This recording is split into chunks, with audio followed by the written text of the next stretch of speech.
Apa definisi Anda tentang uang? Si pria ini akan memecahkan semua pikiran Anda tentang uang. Dia mencari terlalu banyak uang. Bisa berkata beberapa keturunannya juga tidak menghabiskan. Uangnya tidak hanya memadatkan gudang uang di bank. Dan di rumahnya dimanapun juga ada uang. Dalam lemari banyak uang. Dalam kober juga banyak uang. Dimanapun ada uang. Bahkan istrinya ingin menemukan sepatu. Hasilnya membuka beberapa kotak sepatu hanya ada uang. Dia ingin mengubur uang di kebun. Hasilnya menggali di mana tempat itu sudah dikubur uang. Dia hanya membuka sebuah kotak sepatu. Sudah cukup uang membeli mobil. Dia tidak hanya sebagai seorang Chia, sudah sebagai seorang berdagang narkoba senjata lintas negara. Semua badan di Amerika ingin menangkapnya. Tapi setelah menangkapnya apanya terjadi? Langsung dilepaskan, karena payung atasnya terlalu besar. Hal ini terdengar sebagai beberapa cerita konyol di internet. Tapi aku harus berkata sama kalian, inilah kisah yang nyata. Tokoh utama kita adalah Barry. Dia lahir pada tahun 1939 di negara bagian kecil di Amerika. Karena dekat rumah Barry ada bandara. Jadi dari kecil dia sudah sangat suka pesawat. Setelah besar Barry juga menjadi seorang pilot di maskapai TWA. Biasanya Barry memanfaatkan posisinya dan menyelundupkan beberapa barang, tapi hanya berdagang kecil saja. Suatu hari, seorang pegawai Chia menemuinya, dan kehidupan Barry juga diubah dari sini.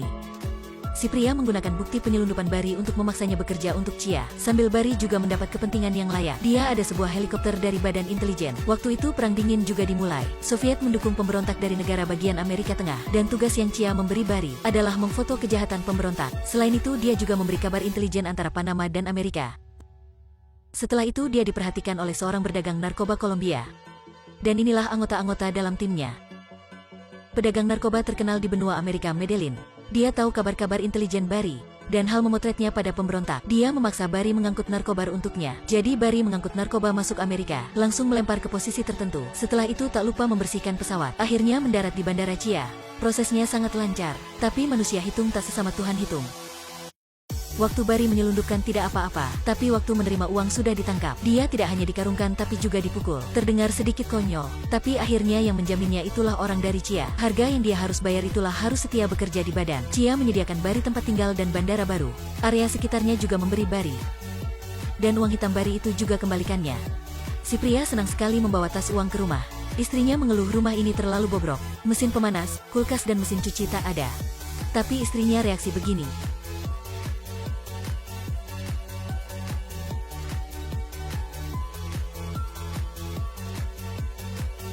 Melihat tas uang besar, si istrinya langsung terdiam. Inilah dipanggil posisi dalam keluarga. Kembali dengan pekerjaan. Kali ini Chia tidak hanya menyuruhnya memfoto, tetapi juga mengantar senjata untuk pemberontak. Tapi yang konyol itulah pemberontak tidak peduli senjata, tapi hanya peduli barang di badannya. Kali pengiriman ini, dia dicopet semua sepatu dan kacamata. Senjata tidak diberikan. Kali berikutnya dia langsung mencari tongkat mencegah, dan membawa buku dan rokok serta alkohol. Setelah memberi barang baru terlepas, Chia menyuruhnya membawa pemberontak. Chia ingin melatih mereka. Tapi para pemberontak baru sampai langsung lari diri. Akhirnya Chia harus menghentikan kegiatan ini. Waktu itu perusahaan berdagang narkoba Medellin memperkenalkan pekerjaan baru untuk Barry. Ternyata pemberontak dan Medellin adalah satu tim. Mereka tidak suka senjata, hanya suka uang. Medellin berkata jika pemberontak tidak ingin senjata, juallah mereka senjata itu. Dan kamu juga bisa membawa satu giliran barang pulang. Ini adalah manfaat kedua pihak ya. Barry pikir itu juga benar, langsung setuju. Perjalanannya adalah begini. Sebelumnya membawa senjata pemberontak keluar Amerika. Setelah itu ke Kolombia menukar narkoba Medellin. Setelah itu membawa narkoba kemana-mana. Dan jadi Barry semakin kaya. Si pria berdagang narkoba dan senjata, bahkan mengadakan tim angkutan udara. Seorang pria memperbarui jalan udara baru dan membinakan satu kerajaan penyelundupan di udara.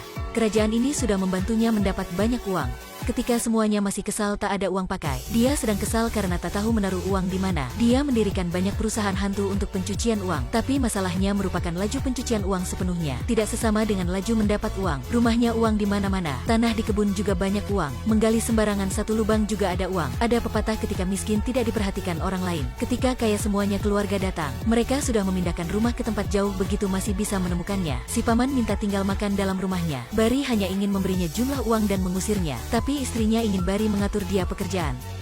Untuknya sendiri mencari uang, konyol sekali. Barry hanya bisa memberinya pekerjaan di gudang. Tapi si paman ini tidak jujur, kapanpun ingin mencuri uang. Dan sombong di jalan. Akhirnya dia ditangkap oleh polisi, dan hampir mengeluarkan soal Barry. Bagi si paman hanya bisa menghancurkan ini.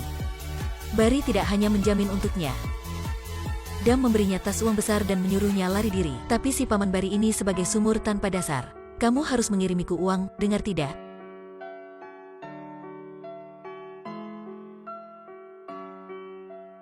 Dengan satu suara ledakan, si paman berpulang. Sebenarnya ini bukan niat Barry, tapi adalah niat baik dari Madeline. Dia ingin membantu Barry mengatasi si serangga buruk itu. Waktu kemudian, meskipun Barry sudah sangat awas, tapi kertas masih tidak bisa menyalakan api. Soal berdagang senjata Barry terbuka. Sikap Chia baginya berputar 180 derajat. Mereka dengan cepat menghancurkan semua dokumen terkait Barry dan mempersiapkan menangkapnya. Soalnya Barry melanggar banyak dosa. Ingin menangkapnya harus antri panjang. Diamlah, kami dari ATF. Turunlah senjata. Jangan gerak, kami dari DEA. Kami polisi antar negara, kalian sedang melakukan apa di area kami? FBI. Pengepungan besar begitu, mungkin akhirnya bisa menghukumi Barry. Tapi sayangnya belum cukup. Detektif mendapat panggilan dari atasannya. Barry langsung dilepaskan. Ternyata tentara Amerika menemukan Barry adalah talenta. Dia ada nilai manfaat besar. Di pihak tentara memberinya menjadi mata-mata dan mengumpul bukti antara Madeline dan pemberantak. Rencana meruntuhkan perusahaan narkoba Madeline. Barry masih sama tiap hari, terus berdagang dengan perusahaan Madeline. Waktu berdagang dia menggunakan kamera di pesawat dan memfoto semua bukti. Tugasnya diselesaikan dengan baik. Bahkan para pemimpin memujinya. Tapi ketika Amerika belum menghapuskan perusahaan Madeline, foto-foto itu ditayangkan di TV. Dan pihak Madeline marah. Langsung memberi pembunuh mengejar Barry. Waktu itu Barry juga dalam keadaan susah. Karena keamanan keluarga, dia harus pindah keluar. Setiap hari dia mengganti hotel. Sampainya menggunakan kamera merekam semua pengalamannya banyak tahun ini. Karena pernah menyaksikan pihak Madeline meledakkan mobil pamannya. Jadi setiap kali Barry menyalakan mobil, dia mengusir orang di sekitarnya ke jauh. Akhirnya pembunuh menemukan Barry dan membunuhnya dalam mobil. Dan rekaman ditinggalkannya juga sudah disimpan utuh. Membuat kehidupan legendaris Barry dan kebohongan buruk di belakangnya diketahui semuanya. Inilah tokoh yang nyata. Setiap kita bisa mempelajari sedikit darinya. Dia sangat pandai jadi berpikir dirinya bisa kendali takdirnya. Tapi ternyata sejak dia menyelundupkan sigar, dia sudah tak ada pilihan lain.